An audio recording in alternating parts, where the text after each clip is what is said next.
Weekend, c'est le dernier film après 10, 12, 14 films que tu as fait avec Jean-Luc dans les années 60. C'est ça, oui. Et qu'est-ce que c'est tes mémoires, tes souvenirs de cette période? Alors, je veux dire, il y avait deux choses sur Weekend que Jean-Luc cherchait. Je veux dire, comme sur tous les films, il y a toujours ce côté de dire on va faire quelque chose que les autres n'ont pas fait.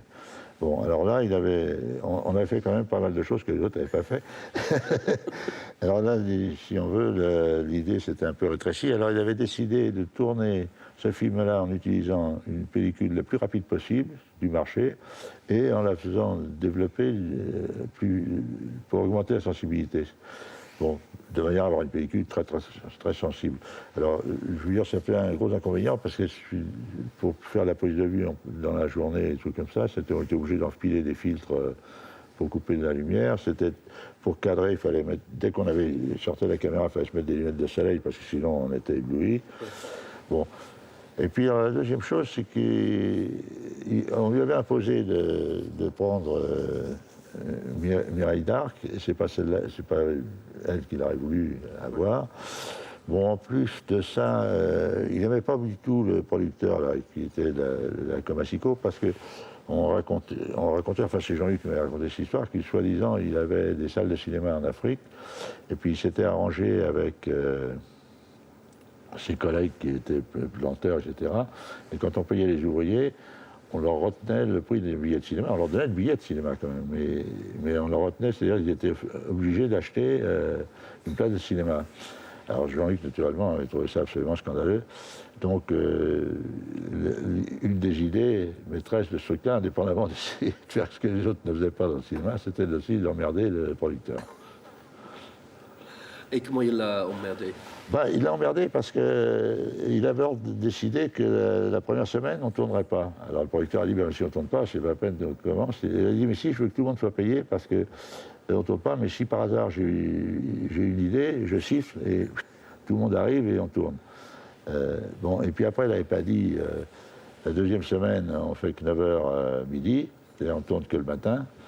Alors d'ailleurs, ça a été assez drôle parce qu'il y avait son gendre qui était venu... à l'époque, il jouait les British. Il est arrivé avec son petit parapluie, son chapeau melon, et sortant de sa Rolls. Et puis, il était vers 11h30.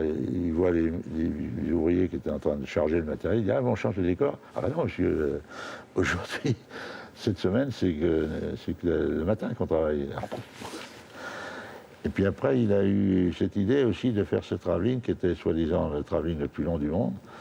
C'est un truc qui faisait 300 mètres. 300 mètres, c'est le nombre de rails qui était disponible dans toute la France. Du même modèle qu'on pouvait mettre bout à bout. Bon, alors on s'était foutu dans un champ qui était légèrement en pente. Alors il a fallu faire toute une construction pour rattraper la pente.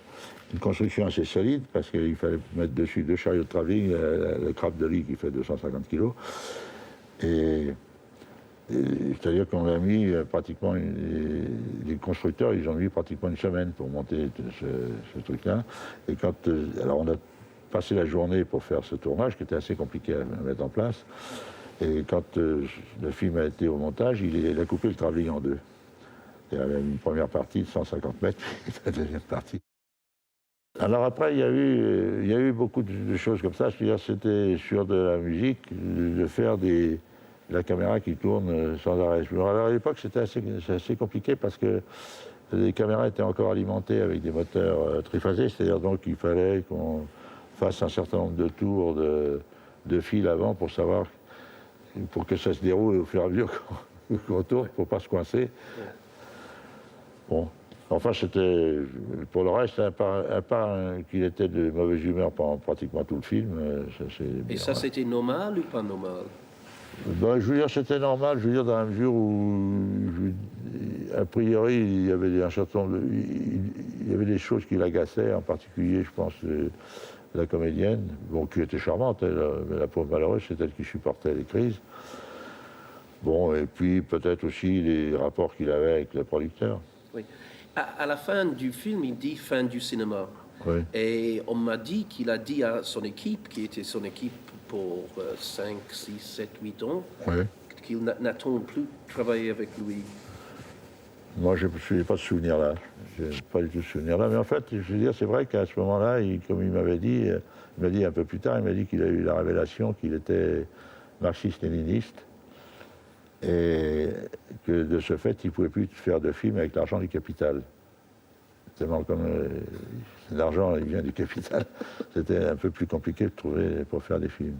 Oui. Alors, tu attendais à la fin du week-end, tu attendais travailler encore avec lui ou... Non, je n'attendais pas spécialement parce que, je veux dire, j'ai toujours eu des rapports. Jean-Luc, c'est un personnage que j'aime beaucoup, hein, mais j'ai toujours eu des rapports qui sont. Autant, c'était des rapports très chaleureux sur le tournage, c'est-à-dire qu'on s'entendait très très bien tous les deux. Enfin, pas tout le temps, mais enfin, disons comme des vieux amants, parce que de temps en temps, on s'engueulait. Mais on s'entendait assez bien. Mais en dehors des films, on ne se voyait jamais. C'est-à-dire qu'en général, comment ça se passait, je veux dire, il me téléphonait pour me dire « Tiens, je vais faire un film, alors il faudrait que je t'en parle. Si tu veux, on pourrait déjeuner tel jour. » Bon, on se donnait rendez-vous. Et puis là, il commençait par me dire « Bon, donc on va faire un film, je voudrais le faire à telle date, etc. » Bon, c'est une histoire il commençait à raconter 2-3 trucs. On commandait, il mangeait, il disait plus un mot. Et on se disait au revoir et je n'en savais pas plus. Oui, oui. Voilà. Pendant le travail lui-même, comment est-ce que vous communiquez? Bon, c'est-à-dire, en fait, il est assez explicite hein, sur ce qu'il veut. Je veux dire, il explique ce qu'il va faire. Mais ça a toujours été comme ça. Hein. Je veux dire, quand on a fait À bout de souffle, qui était le premier film, bon, c'était... comme c'était l'idée, c'était d'un reportage, c'est-à-dire donc avec une seule prise. Hein, puisqu'il voulait rester dans ce jeu-là. C'est-à-dire, donc, il explique, voilà, il va faire ça, il va aller à tel endroit, etc. On le suit, on est comme ça. Bon. Et là, je veux dire, généralement, les explications, ça se borne à ça. C'est-à-dire, bon, il va faire ceci, il va faire cela, il faut le garder comme ça, comme ci, puis quand il sera à tel endroit, il faut essayer d'être plus gros, ou je sais pas quoi. Bon. Et puis, après, une fois que c'est fini, qu'il a fini d'expliquer, il ne faut plus aller essayer de lui redemander quelque chose d'autre. Bon, autrement, enfin, pour moi, je veux dire, je l'ai trouvé toujours relativement clair. Ou en tout cas, quand il n'est pas clair, quand on voit les rushs, il ne fait pas trop d'histoire, ou simplement il dit « Ah ben, je t'ai expliqué ça, tu as dû penser que c'était comme ça, et c'est pas ça que je pensais. » Bon, mais ça s'arrête là. Oui. Et tu faisais l'éclairage et le cadrage. Oui. Et ça posait des problèmes ou c'était mieux comme ça? En principe, quand les films ne sont pas trop compliqués, au point de vue lumière, je préfère faire les deux. D'une part parce que, je veux dire, quand on ne fait pas le cadre, il y a plein de clients qui veulent regarder dans la caméra. Hein. Forcément, il y a le cadreur, celui qui fait le cadre. Bon, il y a le chef opérateur qui voudrait bien voir l'image. Il y a la script qui voudrait bien savoir ce qui se passe. Le premier assistant qui voudrait lancer sa figuration. Le metteur en scène qui veut aussi bien voir. C'est-à-dire qu'on fait la queue. C'est des tickets. C'est comme pour la sécurité sociale. Hein. Je veux dire, il faut faire la queue pour pouvoir rentrer dans le système. Alors, moi, je préfère... parce que là, comme ça me permet de voir 2 fois plus. Hein, puisque je le vois comme cadreur et comme chef opérateur. Bon, et est-ce que vous avez l'idée quand tu tournais un week-end, c'est un film assez grinçant, quoi. Enfin, c'est vraiment un film de quelqu'un qui a un dégoût pour la vie presque total. Ça se sentait ou non? Oui, parce qu'en réalité, je veux dire, il avait ce côté d'être... En réalité, c'était il en avait à tous ces chauffeurs du dimanche en fait, je veux dire, ce qui se passe maintenant, je veux dire, hein, qui vont se casser la gueule sur la route en faisant n'importe quoi, je veux dire.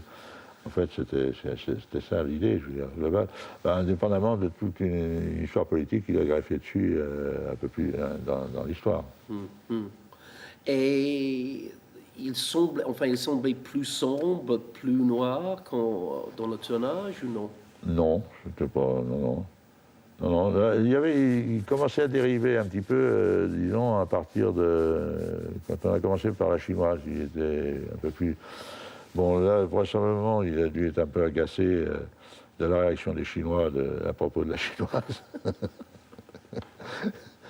Les Chinois n'ont pas aimé sa chinoise. Oui.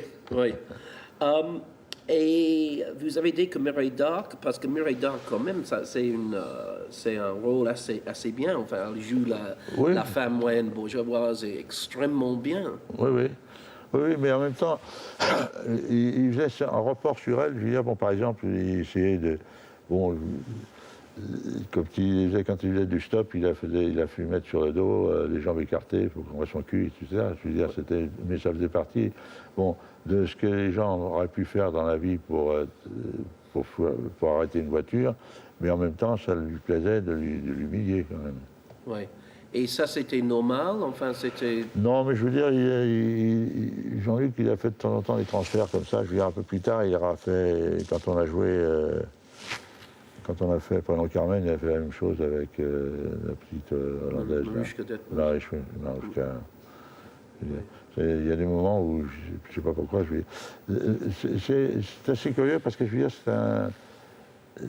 c'est un personnage qui, pendant très longtemps, ça y arrivait de faire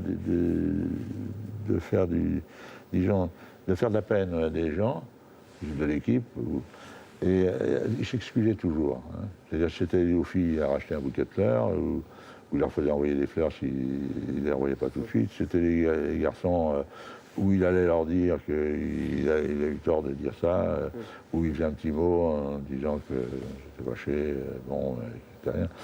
Bon. Et vers la fin, il n'avait plus rien à foutre de ça. Bon, il avait dit, tant pis, je l'ai dit, tant pis. Oui, oui. Et il était à ce moment-là, quand on tournait Week-end, c'était vraiment un grand vedette du cinéma mondial. Oui, oui, ah, oui, oui, bien sûr, oui. Oui. Oui, oui. Mais il a été très vite une grande vedette du cinéma mondial, parce que finalement, je veux dire, tous les films qu'il a faits, ça a été. Il y a une histoire qu'il m'a racontée, je ne sais pas si elle est vraie, il m'a raconté, mais qui explique que c'était une grande vedette. Je me souviens plus à quelle époque, mais c'était à une époque où il avait fait 3 ou 4 films seulement. Preminger il l'a contacté, et puis il lui a demandé. Il lui a dit, bon, écoutez, on a l'intention de vous confier un film, combien voulez-vous qu'est-ce que vous voudriez? Alors il a dit, je ne me rappelle plus le chiffre, hein, mais c'était un truc, disons, donc il a dit 40 millions. Après Preminger a dit, ah, bon, d'accord, écoutez, on va voir, je vous dirai ça dans une semaine après.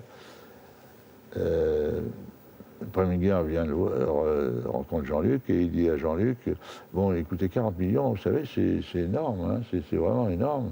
Il y a très peu de gens qui ont ça. Mais on a décidé que c'était d'accord, on va vous les donner. Et Jean-Luc dit, mais non, parce que 40 millions, c'est pas pour mon salaire, c'est pour faire tout le film. Et du coup, Preminger a dit, bah, alors si c'est ça, non. Alors. Bon, il fait plus de 10 ans après le Week-end, avant que tu travailles encore avec Jean-Luc.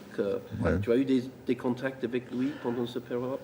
J'ai eu un contact avec lui une fois, tout à fait par hasard, chez de Beauregard, mais c'était un contact comme ça, fortuit. Enfin, il n'a jamais cherché à me voir. J'en ai eu un autre après, quand on tournait l'aveu avec Costa Gavras, parce qu'il voulait. Il avait un document sur le cinématographique, sur le procès Lansky, et il pensait que ça intéresserait Costa. Donc il m'avait demandé de venir le voir, et puis de jeter un œil sur le document pour que j'en parle. Bon, c'était un truc très intéressant, parce que ça permettait d'avoir des éléments sur la costume, la façon dont était organisé le tribunal, etc.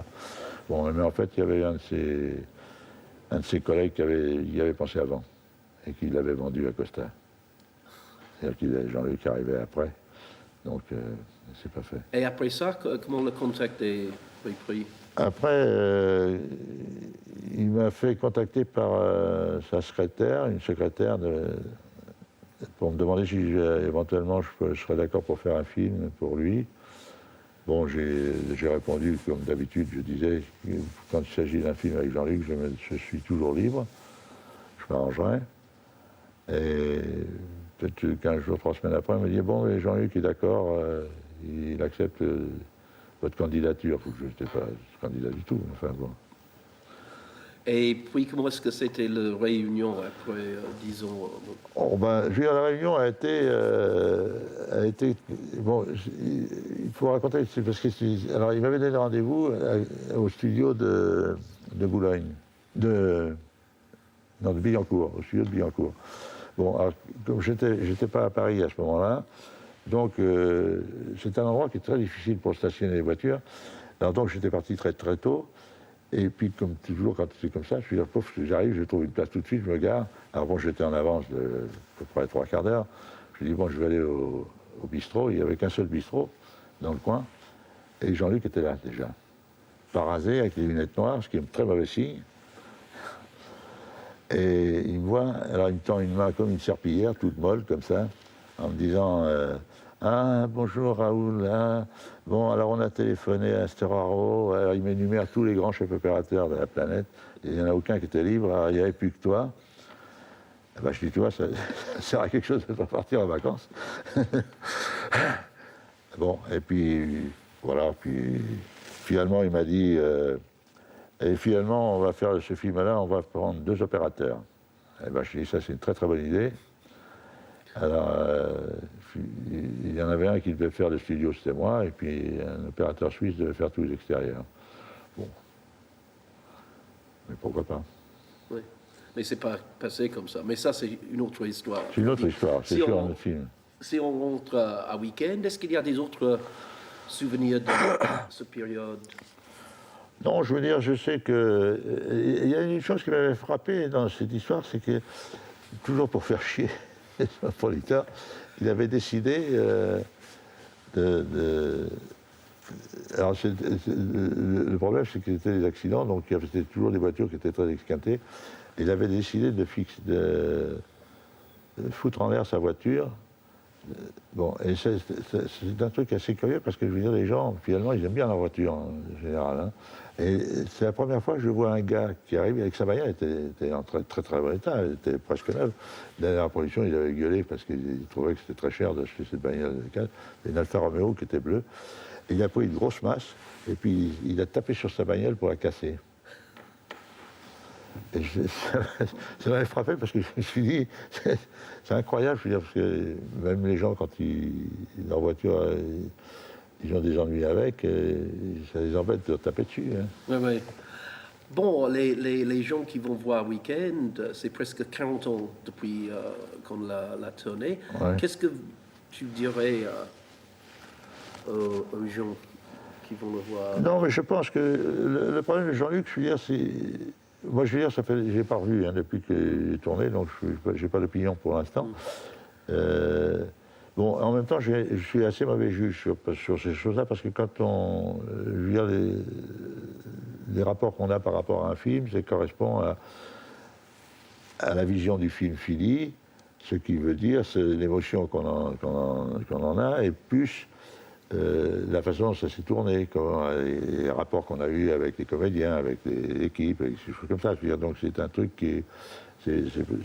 Alors voilà, la seule chose que je peux dire, c'est que sur les films de Jean-Luc, il y a des films qui sont emmerdants, il y en a qui sont très très emmerdants, mais par rapport aux autres metteurs en scène qui font des films emmerdants, emmerdants pendant 1h30, Jean-Luc, il y a au moins 20 minutes toujours qui sont fantastiques. Hein. Bon, ce qui fait que finalement, c'est pas vraiment on s'est emmerdé pendant 1 heure seulement. Hein. Non, c'est son côté à lui qui est assez extraordinaire, c'est qu'il arrive toujours à un moment donné à reprendre tout le monde en main et faire passer une émotion importante.